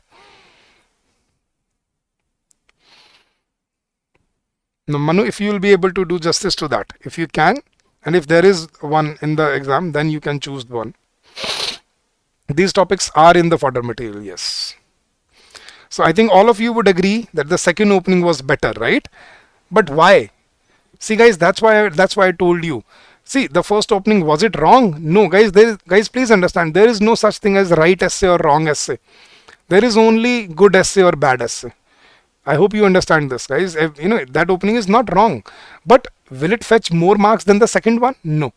Obviously, the second opening was better because it convinced the reader with the fact that I gave that yes, that whatever I am saying is logical. So I am proving everything with the help of facts and data. So this should be your aim. You should present your thesis on the basis of research that you have done, on the basis of information that you are presenting, and backup information for every point that you write is necessary. That is what will, it will help you in three ways. It will fetch you more marks. You all agree with me, right? That obviously second opening was better, right? So it will fetch you more marks. It will save your time. Why? Because presenting statements or making sentences, thinking by sitting there and thinking about them will take a lot of time. But if you have background information, if you have facts and data in your head, it will not take any time to put those facts and data down. Obviously it will take comparatively less time, so it will save your time. It will fetch you more marks, and third, it will reduce any potential grammatical or any language mistakes that you could have made. So while writing sentences you can make mistakes, but while writing facts and data, I don't think you can make any grammatical mistake. Am I right? So it fetches more marks, it saves your time, and it reduces your mistakes. What else can you ask for? It's not win-win, it's a win-win-win situation for you. So that is why I always say, always write your essay on the basis of facts and data, thesis, on the basis of information, statistics that you have you have researched about the topic, and that should be with you, along with the source of information. So if you are writing a report, write the source according to Niti Aayog, according to this department, or according to this agency. So when you do that, the evaluator knows that you are updated. See guys, how will you prove to the evaluator that you deserve this job? You are the best out of these these thousands of aspirants. How will you prove that? The only way to prove yourself is by convincing the evaluator that you stand out, that you are more prepared. You are you have done everything about the about the topic. You know everything about the topic, and you have done everything for the preparation of the same. So how can you do that? Not by writing good English. Now good English anyone can have. It's more about informative English. How well researched and how well presented your essay would be. That will fetch you the best marks possible. Got it? So use your imagination. Make sure that you do not make your text boring or repetitive. Use adjectives and adverbs, but do not overdo that. Use combination of short and long sentences, guys. This is very important, guys. Do not keep on writing very long sentences. Do not keep on writing very short sentences. Make a mix of that so that the reader is always interested in reading what is the next. What will come next. This will keep your reader interested, right? As I told you. Now, since you will not get much time for planning, you should mark important words in the question to make sure what you do is exactly what you asked. So ये आपका reading और comprehension के लिए है. So you should keep on marking your important words in your comprehension part. Now in your essay, write your ideas somewhere on the rough paper. I told you rough, and then put your ideas in a logical order. Then always use capital letter for the first word of a sentence and proper nouns. I think you know that. Pay attention to punctuations, especially to the correct uses of commas and full stops. Guys, punctuation mistakes will also be considered as mistakes. Please remember this. So every grammatical mistake, every spelling error, every typo, every punctuation error will be considered an error, and every error will cost you 0.25 marks. Please remember this. And once you have finished writing, check for grammatical errors, repetitions, spelling mistakes. Proofreading is very important. And obviously, this is formal writing, so avoid colloquialisms like words like gonna, wanna, informal slangs or jargons. Please avoid jargons or colloquialisms, because that will lead to reduction of marks. So these are some key points to you'll not be able to check the error meditation. Now when you are practicing on your own, I can give you a website. It goes by the name of wordcounter.com. Now that is a very good website, and it has a similar interface to your exam with a dialog box and everything. So wordcounter.com, you can go and practice there, and you can see that you'll be able to see in the exam. You'll not be able to see your mistakes. If there is a grammatical error or a punctuation error, it will not be underlined or it will not be marked as red, as usually we see in your Word document, right? But in the actual exam, it will not be there. So you can either practice on your notepad or you can practice on the website I told you. That way you can practice in the simulation of the exam. Now, how to check error meditation? You can copy whatever you've written and paste it on Grammarly, and it will tell you your basic mistakes and improvements that you need to make. right? Or use AI, guys. आप smart लोग हो, guys. You are wise people if you think you've cracked phase one. So I'm sure you are wise enough. So use AI apps, use chatbots. So write down a topic, ask the chatbot to prepare an essay for you. It will collect all the information data that is out there. You read that and then you see, okay, this is the level of essay I have to write in my exam. So then you start writing on the same line. So use AI chatbots, use technology. That is very, very helpful these days, guys. Please, guys, smart work is very important. Now I cannot, if it was possible to teach you how to write all these descriptive answers in 10-15 days, don't you think it is a miracle? But you have technology with you to do so. So use your technology, use your brain. How can you make use of this time, and how can you come out as a winner, right? 400 words, Tappu ke papa. Now, guys, what are the tips and tricks for essay writing? First of all, brainstorm your ideas. When you are starting to draft your essay, sketch out your essay before straightway writing it out. As I told you, sketch out, make a rough draft. Jot down relevant points using short keywords in rough so that none of the details get missed while writing. Make your rough draft in short key points so that you do not forget everything. Have a look at one of the sample mind map on the topic juvenile delinquency, right? Roughly evaluate the following aspect. अगर आप juvenile delinquency के बारे में बात कर रहे हो, so what questions you should ask yourself? Who, what, when, why, where, and how? What are the causes and what are the effects? Now, national or international issues, social, cultural, political, and economical or religious aspects of the topic. And then if you need any quotes, if you need any sayings, if you have any examples, if you have any proverbs. So guys, all that should be used in your rough draft so that when you are writing your essay, you just refer to your rough draft and keep on typing. You don't need to think about anything else. Now, these essentials should be focused broadly so that the points and also the essay is precise, logical, and effective. It will also take care of the limited examination time. So only short keywords or pointers have to be used in your mind map or rough draft. Do not write whole sentences, you will waste your time. So jot down key points, mark your, write your topic in the center. Write a circle, draw a circle around it, start writing down points logically as they come to you. Right? Introduction, social, economic, political, benefits, challenges, solutions, and then conclusion. If you do that, you won't need anything else for your essay. You just refer to your points and then you frame your essay. So brainstorm your ideas before you start writing your essay. Second, what should be the framework of your essay? Now, to organize your ideas, the purpose of an outline or a diagram is to put your ideas or a topic on paper in a moderately organized format. The structures you have created here can still change before the essay is complete. So do not agonize over this. Do not, do not panic over this. You can change the structure in the middle, but try to stick to it. Decide which structure you want to follow. That is whether you prefer the cut and dried structure of an outline or a more flowing structure, right? If you start any of the structures and further it is not working for you, you can always switch later. Definitely true. So this is again writing, how to write your diagram with a circle, write your topic, write your points, and then do this. Next, guys, very important thing. Many students ask me, sir, should we start our essay with a quotation or not? Right? I just gave you an example, but still, guys, the most common concern among the students is whether to start an essay with a quote or not. It is implied by the students that a quote at the start yields more marks.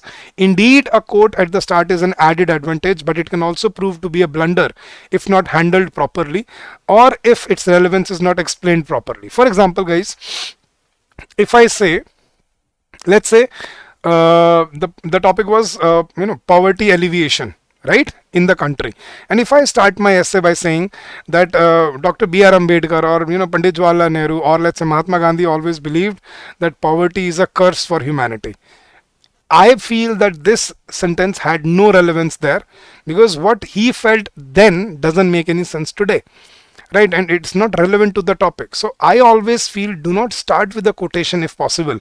Start with the background data, the background statistics. Guys, if you ask me how should we start our essay, if possible, start with the background start of the topic. If I'm writing about, let's say the economic growth, I'll start with the with the prevalent percentage of growth we have seen in the previous decades, and then I'll compare it with what we are experiencing today, and then I'll outline my thesis that okay, this has been an underlying problem for the country, and there are many challenges that still lie ahead of us. So always open your curtain, open the introduction of the essay with a background theme, so that the reader understands everything, so that he knows that the history, the backdrop of the situation, and you also know the criticality of the present. So that is the point here. So if you ask me, sir, should we open with a quote? I feel not necessarily. So guys, if you have no information, no nothing, then probably you can start with a quotation, but in my opinion, try to avoid it. Start with some background information. The better approach would be to start your essay with background information about the topic, supported with statistics, data, report, proving your thesis coherent. So that is important. So instead of using a quote, start with some background information in your essay, right? Now guys, some points that you keep in, that needs to be kept in mind when you are writing an essay. Guys, अब ये ध्यान से सुनना, because this will help you to start drafting your essays, start drafting your answers. Now you can use one sentence to introduce every paragraph. Now बच्चे को ये बड़ी problem होती है कि सर जब पैराग्राफ खत्म करते हैं हम, तो हम उसमें क्या करें, मतलब जब हम नेक्स्ट पैराग्राफ शुरू करें, या एक पैराग्राफ को जब हम मतलब when we initiate one paragraph, how should we begin? So you can use one sentence to introduce every paragraph to follow. This linking to ideas further in your body paragraphs provides structure to your essay. Guys, if you can start doing this, first sentence, first line of every paragraph should be the highlight of the paragraph. If you're writing about the social angle, start with the social angle, that saying that okay, this issue has far-reaching social impacts on the society of the country, or on the public of the country. Then if this is the opening statement, the reader understands, okay, we are going to discuss about the social impacts. The rest, everything can be detailed there in the paragraph. The next paragraph, you're writing about the economic angle, then you can start with this sentence that this issue also has quite deep economic challenges or economic repercussions which are levied upon the country. So if you open first line of every paragraph, if you start with the theme line, or if with the basic idea, the underlying idea of the paragraph, if you start with that every paragraph, that will be a good opening for every paragraph out there. So use one sentence in every paragraph to introduce the paragraph, and the rest will follow, and this will lead to linkage of the next paragraphs. Now finish the introduction paragraph with a short summary or a goal statement. Background thesis. Use words or phrases at the start of each paragraph that will indicate that to the reader how it relates to the previous paragraph. For example, however, in addition, nevertheless, moreover, subsequently, consequently, therefore, in addition to, looking at the same, or looking forward to. So if you start your paragraphs with conjunctions, it would seem to the evaluator that the person is switching, or let's say he is moving to the next paragraph with a lot of clarity in his head, that subsequently this will also do this. However, this was not seen in the other parts of the country, for example the urban part. So if you are giving a contrast, use however, instead of, in spite of, or despite, right? When you are connecting the next paragraph, use subsequently, consequently, in addition to, along with that, or in addition to that. So use conjunctions to start your paragraphs. They will be very helpful. Now next, if the accurate figures are not known, you avoid using them. Right, use round off figures. अगर आपको exact figure याद नहीं है, if you don't remember what is the percentage of contribution of agriculture sector or services sector, or your industries, manufacturing sector in the GDP, if you do not remember the exact number, use round off figures, but do not lie, do not write wrong numbers there. So if you do not remember the accurate number, avoid using them. Use round off figures, or use words like approximately, estimated figure, or is thought to be this much, etc. Right? So use round off figures if you do not remember the exact number, but don't write fake numbers, please. That will lead to bad influence, bad impression. Next, put your insight to add originality and a personal touch. If you have any insights about the topic, use that to give it a personal touch. Be creative, but be selective in using resources. Be creative, in using resources, but be selective as well, that you can refer to different sources, different, but make sure that they are relevant. अगर आप किसी random किसी भी report को लिख रहे हो which does not have any impact on India, it would be implausible, it would be useless. But if you are writing something relevant, that would would be the right approach. Then get to the point as soon as possible. A common error is to begin too broadly or too far from the topic. Avoid sweeping generalizations. If you are writing about economic growth, and if you start with the Britishers, so if you start with the British era and then if you're thinking to coming to present, it will take a lot of word limit. That is not advisable. So guys, instead of doing that, start and get to the point as quickly as possible. And guys, please understand this. Many of you would also be preparing for UPSC. In UPSC essays, in UPSC answers, you are taught to start with the background. I think this is how you are taught. I think you are taught that you start with the past, you bring it to the present, and then you take it to the future. Am I right?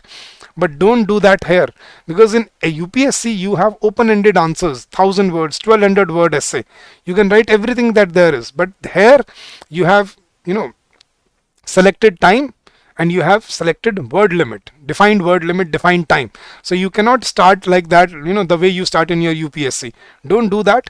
Start very objectively, straight away from the point itself. Right?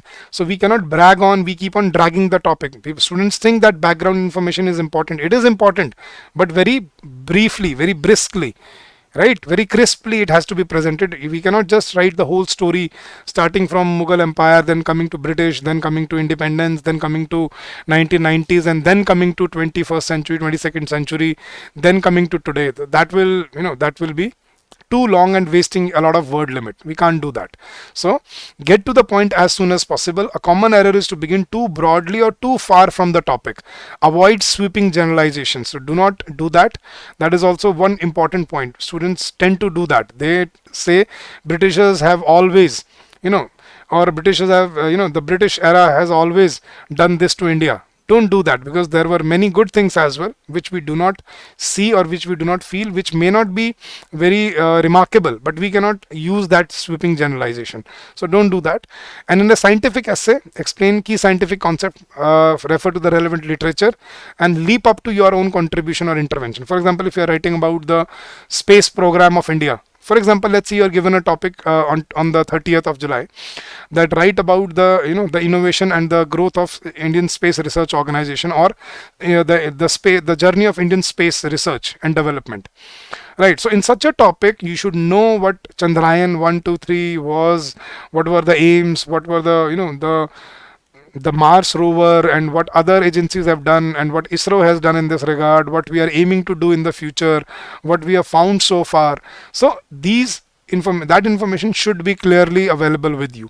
So these are some important tips and tips to remember for your essay. Now guys, 10 tips and tricks you must remember. You cannot, 5 do's and 5 don'ts for your essay.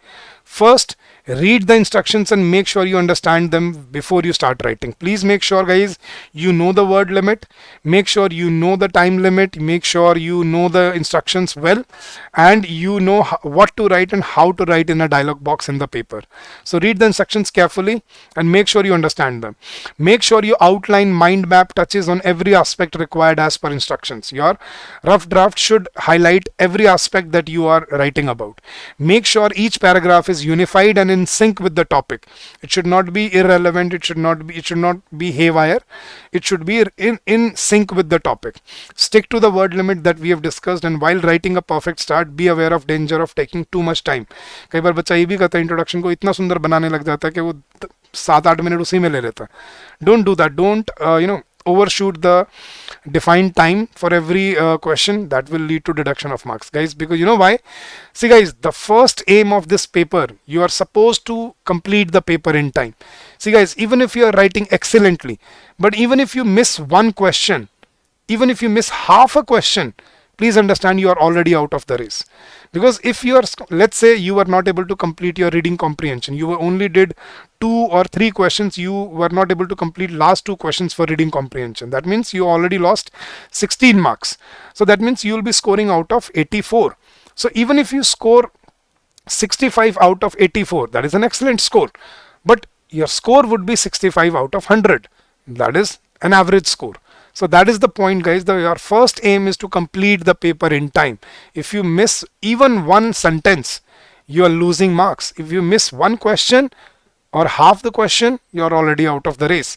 Even if you score 30 out of let's say 30 out of 14 RC, even if you score let's say 22 out of 13 in your essay, which is the highest possible, so you scored 52 out of I think 70 marks, which is a good score. But if you are not able to complete Prezi, you lost 30 marks, you are already out of the game. 52 is nothing out of 100. So please understand, your first aim is to complete the paper in time.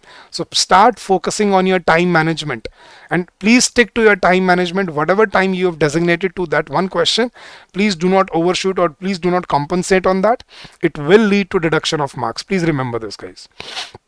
Next, now what are the don'ts? Refrain from narrating long stories in essay. Don't do that. Don't write very long sentences. Keep it a combination of long and short. Next, a mere jumble of irrelevant ideas does not make an essay. Also, an essay giving less prominence to the main theme or undue importance to the non-relevant ones will look absurd. So make sure it is coherent, it is relevant. And avoid cluttering your sentences with unnecessary words or phrases. Do not write unnecessary generalized sweeping statements or opinions or biases into it. If you are writing about the farmer protest, do not write what you feel about the protest. Do not write what the government felt about the protest. Just give the just stick to your facts, statistics, and that will be the end of it. Got it? And last but not the least, excellent presentation skills will fetch you the best marks possible. Important facts, important data, important statistics, important schemes. These three things are the backbone of your essay, guys, if you ask me. Good opening, punchy opening, and all round facts, data, statistics, schemes, reports, relevant examples. If you mention that will be the best essay possible that you can write out there. So these are some key aspects of your essay, if you ask me, guys. Got it? Reading comprehension is 40 marks, Rohit. Reading comprehension is 40 marks. RC is 40 marks. Prezi and essay is 30 marks each. No, you don't need to keep any space, Mahima. You just, wherever you finish the paragraph, after full stop, press spacebar and then press enter. Your cursor will move to the next line, and that will be a new paragraph for you. So you don't need to leave any space, or you don't need to intentionally leave anything out. Just follow the instructions that are given to you. See, Saurabh, live classes are provided before the exam. We are starting live classes from 14th. That is 2 days from today. So from 14th, we will be starting our live classes. And see, guys, they are only useful. We have given you recorded classes, Saurabh, right? And live classes are only useful before the exam. See, live classes before 6 months before phase 2. Do you think that would be useful? 6 months ago, Saurabh, were you writing essays? You ask yourself that. Got it? Chalo, guys. Now I'll show you, the examples of bad essays and good essays. So let's look at these two examples, guys, and you'll get to understand what you need to do and what you need to avoid. Right? Now, the topic was key issues in rural areas of the country. This was the topic, and let's look at this essay. So he started with a very poor quotation. Late Dr. Abdul Kalam had dream. See, grammatical mistake. Had dream of providing urban facilities to rural areas. His vision, not is, it should be was based on interdependence of infrastructure and rural transformation. In pursuit of his vision, government has also taken several initiatives like Indira Awas Yojana, Gram Sadak Yojana, Sarv Shiksha Abhiyan, BharatNet, providing urban facilities to rural areas, Pura. So let's explore the relationship between infrastructure and rural transformation. Do you think this was a good introduction for such a topic? The introduction should be compelling. It should be intriguing for the reader. कि यार rural areas में कितने issues हैं. आपने शुरू में ही पहले problem भी बता दी और उसके solution भी बता दिया कि government ने ये भी किया है. तो problem रही कहाँ पे? This is what we call a poor opening. Then what the student did was he wrote essays like this, giving subtitles to every paragraph. कि road में क्या हुआ है? Connectivity is key for rural areas. If all villages are connected, all whether pakka roads, then we can growth in rural economy. Good road will help in transportation of agriculture produce to APMC. It will also facilitate health services. PM Gram Sadak Yojana is one of the successful schemes in this regard. देखो information बहुत सही है बच्चे की.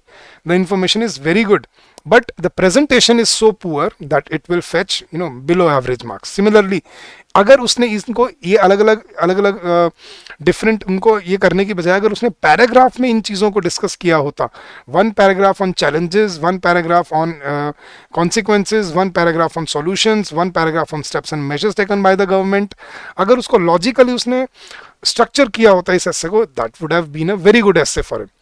Correct. So this is the problem that I see many times. The students do this. They start making subtitles and then they think that okay, the topic was key issues in rural areas. तो student क्या करते हैं guys, वो key issues को ही discuss कर देते हैं पूरे essay में. Do you think that is what the essay asked for? It asked not just for the issues. It asked for what are the issues, what are the causes, consequences, what are the challenges, and what are the solutions. That will make the essay holistic and in a presentable form. So then what he did was, in the name of conclusion, apart from all above mentioned facilities, we need to focus on housing health. Now who are we here guys? That is what I was talking about. Do not use sweeping or vague statements in your essay. What does he mean by we? Housing and health infrastructure. You should be clear whom are you referring to. That means Indian government or the stakeholders. Now to sum up, to achieve goal of inclusive development, India should invest heavily in rural infrastructure. If we could do it effectively, then the dream of our beloved Bapu, the father of nation, go towards villages and of Gram Swaraj will become reality. So see, this is again putting a bias here.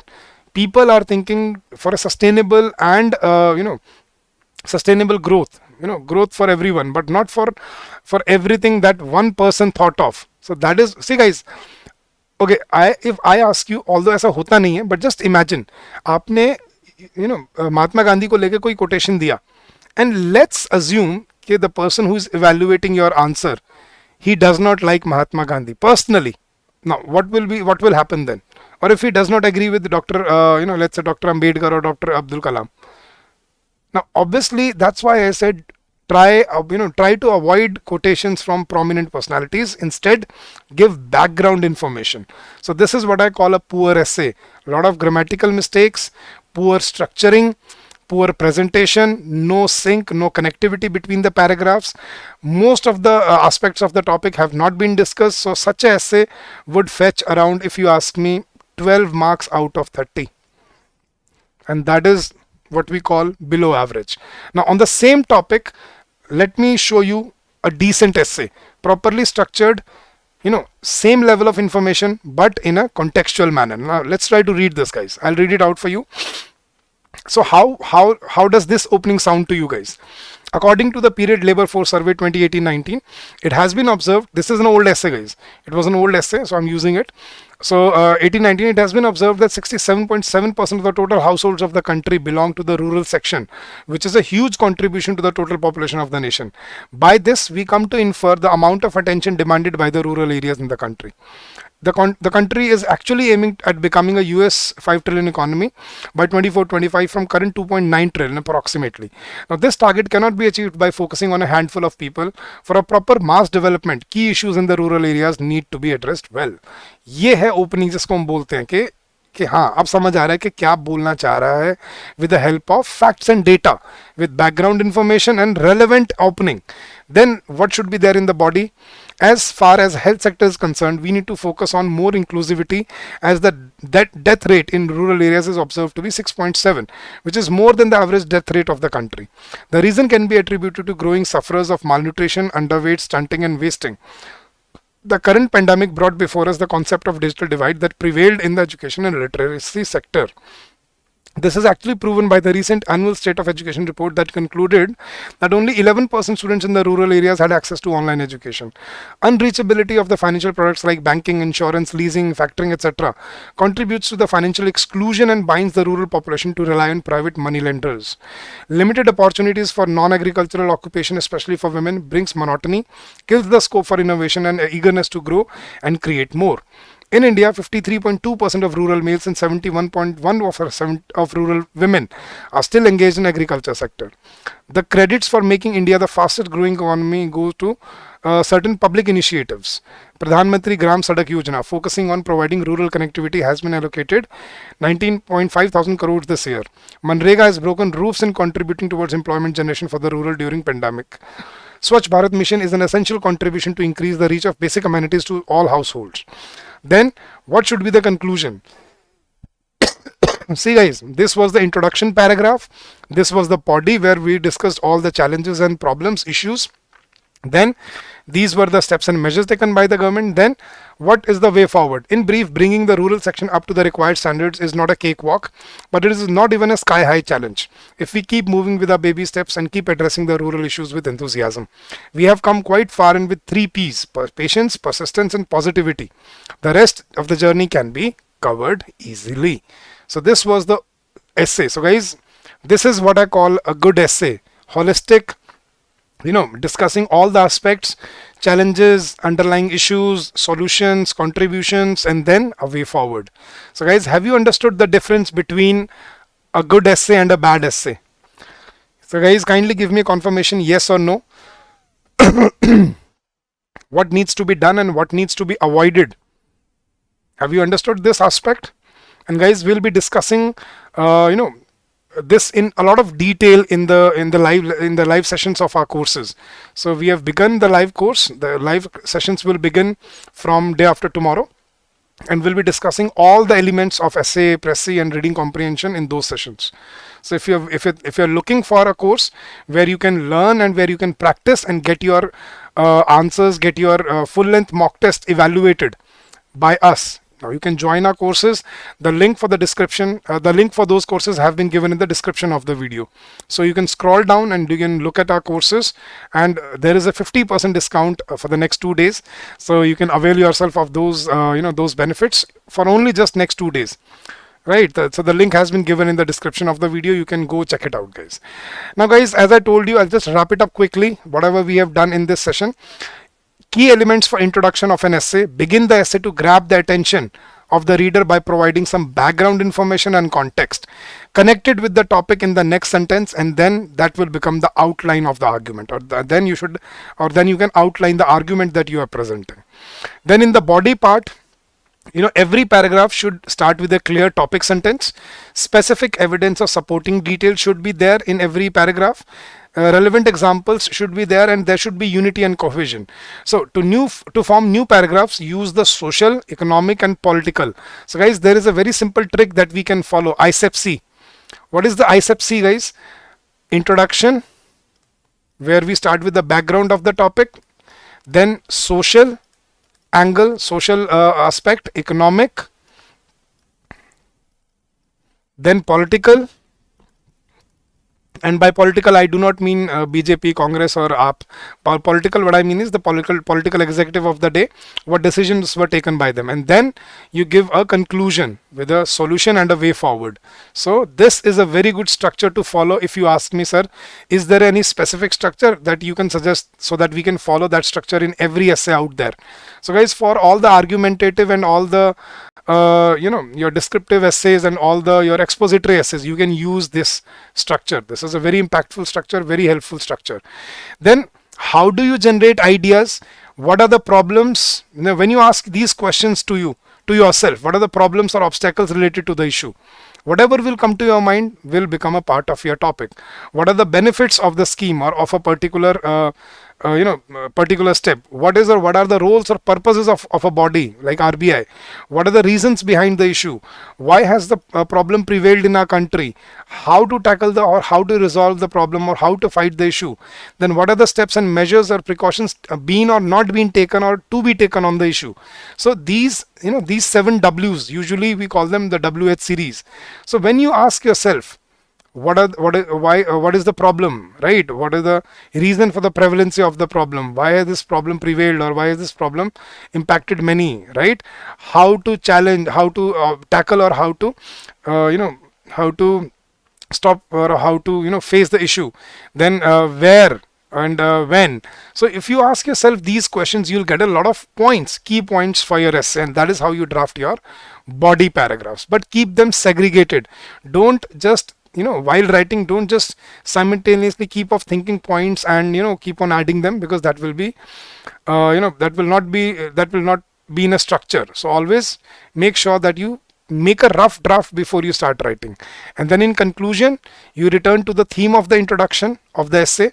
You propose a course of action, a solution to the issue, implications upon the future, or the consequences if measures are not taken on an issue. So you return to the theme of an issue, then you propose a way forward, or the consequences or the relevance of the issue in the future. So you start from the backdrop of the issue in the introduction, discuss the issue in the body, and then you give a way forward in the conclusion. So that will make your essay holistic and presentable in your exam, right? Now guys, final tips and tricks to remember. So one has to be quick in essay writing. So as soon as you get to the topic, take a few minutes to think and make a list of pointers that you will write down, and then later elaborate on these points. This way you will not run out of ideas or words for an essay. Most of the students, guys, what happens is they do not make a rough draft before writing an essay, and then after a couple of paragraphs they run out of ideas, they run out of words, then they keep on repeating the same thing or write irrelevant points which look very unstructured, and that is where you lose marks. So always make sure that you make a rough draft before you start writing an essay. Try and always support your writing with some examples from the past, or you can even give some statistics to support your answer. Usage of complex vocabulary is to be avoided. The essay should be clear, well written, and should be explanatory. Essay comprises of 3 parts, including introduction, body, and conclusion. So one must not miss any part, right? Any part you miss, poor essay. As far as the conclusion is concerned, provide your views related to the topic by giving a solution to the problem you are addressing, if any. And above all, stay updated with all the current events happening around you, so that you have ample knowledge about any given topic and you will be able to write well. These are some important tips, and these are, this is the strategy that you can take. Now guys, next I have given you, the previous year solutions for the previous year questions. Right? So the 4 essay topics in the year 2022. The first topic was advantages and disadvantages of renewable sources of energy. Discuss how OSWOG, right, Green Grid Initiative under OSWOG initiative will solve these disadvantages. So I have given you a sample essay for this. Right, complete 400-500 word essay. You can read this essay and you can see what should have been written in such a topic. Right, then for all the topics like this, role of women entrepreneurship in economic growth of India. Now if you were thinking this topic cannot be based on statistics, look at this, guys. If you are well prepared, you will be able to present thesis, you will be able to present statistics, reports, schemes launched by the government, and that is what you should base your essays on. I told you self-development goals 5 and all that, this should be mentioned about workforce. So the more factual your essay will be, the more impactful your presentation will be. Please remember that. I told you facts, data, statistics, reports, schemes, these are the backbone of your essays. Right? Then next topic was peace cannot be kept by force, it can only be achieved by understanding, Albert Einstein. So this is an essay on the same. You can read it and you can see what can be written in this regard. And then question number 4, India has become medical destination of the world. So then also I have given you another sample essay on the same. You can read it in the PDF of this session. So guys, if you want the PDF of this session, the link for our Telegram group has been given in the description of the video. You can join that and you will find the PDF in that group, and many other PDFs for the same. So you'll find many useful PDFs in our Telegram group. Go join that and you'll get all the PDFs there for free. No joining fee, no nothing, guys. Now coming to the last part of this session, guys. Now you are asking me, sir, can you give us some important topics for the year 2023? So guys, these are these are 20 topics that you can start with, right? You'll not lose marks. Let's learn easier. You'll not lose marks if you do not quote facts and data, but you'll only score average marks. So if you want to score average marks and wait for another chance next year, you can try it. But if I told you how do you come in the 0.1 percentile of the aspirants, guys, there are about 2 lakh aspirants who appear. 20,000 or 10,000 are shortlisted for phase 2. Then out of that, somewhat around 800-900 are shortlisted for interview So to be selected for interview, you need to stand out of those 10 20,000 to be in the top 800 900. What you need to do is, that is what I'm talking about here. Got it? Let's learn easier. Those sessions will be conducted tomorrow, Pranav. So the session starts tomorrow, Pranav. So the sessions will be conducted tomorrow. Today we are just telling you about the session, about the course. Tomorrow the course begins. So there will be sessions live from tomorrow, and the recorded videos will be available to students who will join later. So you can watch the sessions live, or you can also watch the live session later on in a recorded form, Pranav. Yes, Mahima, they are conducted back to back. There is, I think, a 5-minute gap between the two. Not much. You'll not be able to leave the exam room. So all the 3 exams are conducted together. So they are not conducted separately. Got it, Pranav? Fodder material, when you enroll in the course, Manu, under the descriptive part, if you go to the descriptive English part, under that you will find fodder material. In the options below, there are different folders under that descriptive English. There is a fodder material. There is a folder by the name of fodder materials, right? And there will be 2 folders, one fodder material for current affairs and then one fodder material for English topics. So there you'll find the fodder material to you. Pradeep, that depends upon you, which you want to answer now. See, it depends. You can start with your essay. You can start with your Pressy, or you can start with your RC as well. So that is your choice, but you should start with your strongest question. If you ask me, you know why? Because if you start with a question that you are a little scared of, or if you think that okay, you'll always see that this is my strong one, this is a little weak. So if you start with a weak one, and if you, let's say hypothetically, if you take more than allotted time, right, that will make you panic in the exam, and that is what we don't really want. So always start with your strongest question and then move towards the weaker one. So at least you score well in the strongest one, you're done with it, you go to the second one, you complete it in the weakest one, you give your best in the end, that you'll be comfortable that okay, I have done my 70 marks, now I'm only left with 30, I can quickly do this as best as possible. So start with the strongest, then move towards the weakest. Got it?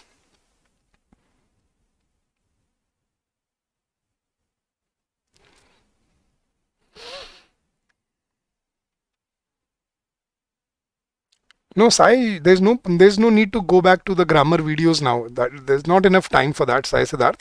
Start with your articulation now. Start with your fodder material, start reading and start practicing. That is the time for it.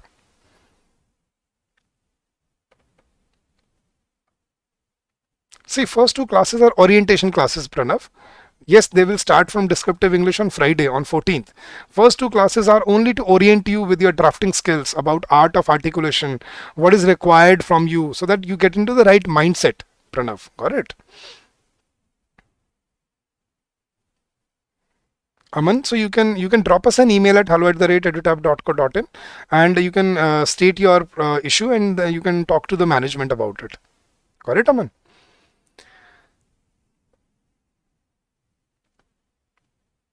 There's no negative marking, Kanika, in this exam. There's no negative marks in this, guys. There is only, marks based on what you write, and deduction of marks based on what errors you make. There's no as such that, okay, if there is any, specific mark deduction for anything. Obviously, marks will be deducted for errors, grammatical errors, typos, punctuation errors. Marks will be deducted for overshooting or undershooting the word limit, not completing the answers, or not writing relevantly enough for any answer out there. So marks will be deducted, but there's no set, deduction criteria for that. No backspaces for, no negative mark for backspaces or nothing like that, Kanika. Got it, guys? So 20 important topics. First 10 topics based on banking and finance.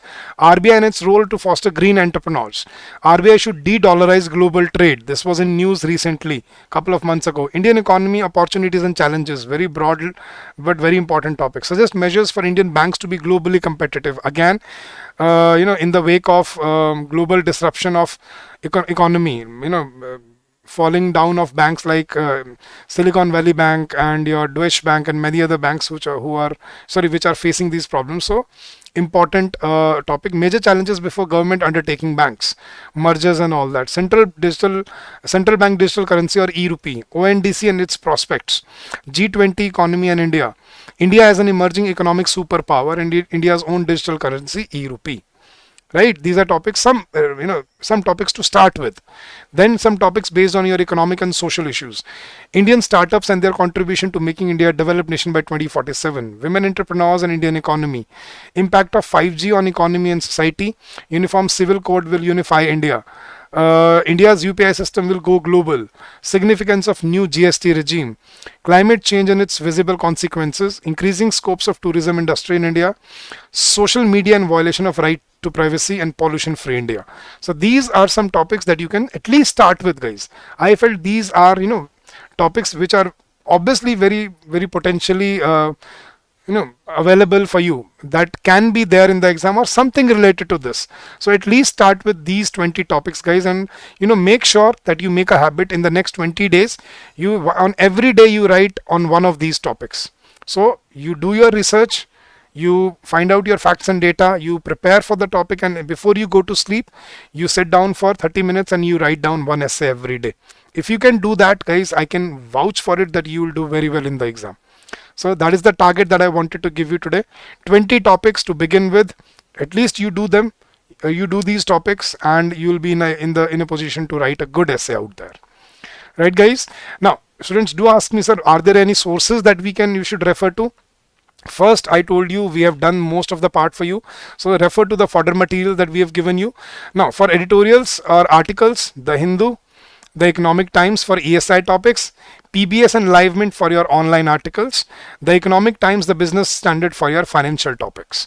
And you can use Wikipedia, Google on only relevant sources, not any source out there. Wikipedia or any source that you can trust. So these are the sources for your preparation, guys. So guys, is there any doubt, any query, anything that you wish to ask? Please feel free to do that, and I'll be more than happy to help you out. Now guys, as I was talking about, now we have launched a live crash course and a test series. So to be 100% ready for phase 2. Now in this live crash course, we are providing you live classes which begin tomorrow, short notes for your preparation, mind maps, current affairs. These mind maps are going to be amazing, guys. I've seen them myself, and these mind maps will help you remember a lot of information in your head. You'll be able to squeeze a lot of information inside your head. These mind maps are very impactful, so do use them. They are very helpful for your preparation. Current affairs updated, test series where you'll find all the practice questions and evaluation of your full length mock test is there in your live crash course.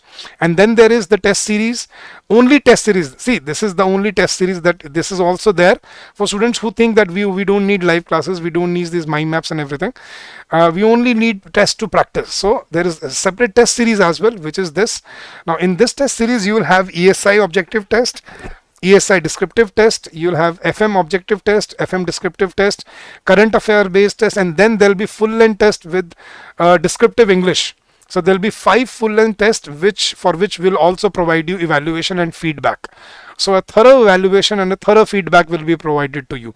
And we are offering a flat 50% discount on both these courses. And the links for these courses have been given in the description of the video below. So if you're interested, guys, go check out the courses. And if you find them useful, if you find they'll benefit you, you're smart enough to, take the decision. So guys, any doubts, any queries, please feel free to ask. And if you wish to contact us for anything, you can call us on this number 8146207241, or you can drop us an email at hello@edutap.co.in. So guys, how was the session? Please do share your input, do share your feedback, guys, in the comment section of the video. Whosoever watches this video, if you find this video useful, beneficial for your journey ahead, do let us know in the feedback, as a feedback in the comment section of the video. And if you have any doubts, if you have any queries, please feel free to ask. Guys, Pressy writing and reading comprehension will be discussed day after tomorrow on our YouTube channel itself, 3 p.m. सो परसों 3 बजे फिर से session है ऐसा ही, जिसमें हम प्रेसी writing और reading comprehension भी डिस्कस करने वाले हैं. So that will be day after tomorrow. Got it? Meditation, don't spam यार, ये स्टिकर्स मत भेजते रहो, बच्चे हो गए यार. मेडिटेशन आप स्टॉप डूइंग दैट, स्पैम मत करो please. You are not a kid any more, है ना. Everybody is watching it, so it's really problematic to read all the comments, because इतने सारे आप ये इमोजीज भेज देते हो यार. Got it, everyone? Chalo guys, so let's make use of this time. Let's not waste it anymore. I wish you all the success in your journey ahead. Keep up the good work, guys, and I wish you, I wish you do really well. And I thank you for your receptiveness. I thank you for your for spending or for sparing your precious time with us. And I hope we have made made use of this time. So this will help you in your journey ahead. This will direct you in a proper in a proper channel. This will guide you in your journey ahead. So thank you so much for this time. Keep up the good work, guys, and from the bottom of my heart, I wish you all the success in your endeavors. So stay safe, stay healthy, and happy learning to all of you. I'll see you day after tomorrow in a session for Pressy writing and reading comprehension. So do join me in that session, and we'll learn a lot in that session as well. So till then, guys, keep on working hard, stay safe, stay healthy, and happy learning to all of you.